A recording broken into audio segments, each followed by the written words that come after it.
Hey everyone, welcome back to my channel Scale Up. In this quick tutorial, I will show you how you can chat with AIs on Messenger. It's super easy. Let's get started. Open up your Messenger app, and whenever you logged into your account, you will come on the home page. And you have to do is click on main menu at the bottom right corner, and you will comes in this section. You will see over here friend request, chat with AIs, create an AI.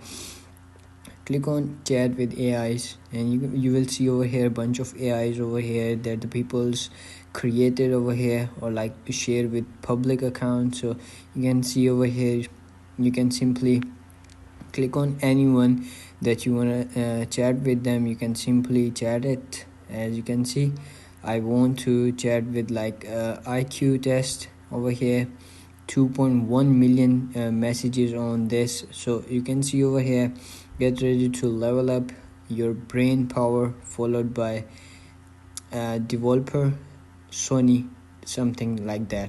So as you can see over here, you can also chat with us this, and you can also ask them questions. There you can see on the top of this message with IQ test over here, you can see, you can simply click on that, and you will see over here this will send it to this, and it will be automatically reply to you. And that's it. That's how you can chat with AIs on Messenger. It's super easy. If you found this video helpful, don't forget to like my video, subscribe my channel Scale Up, and also drop me a comment for more tips and tricks videos. Thanks for watching. See you in the next video. Have a nice day.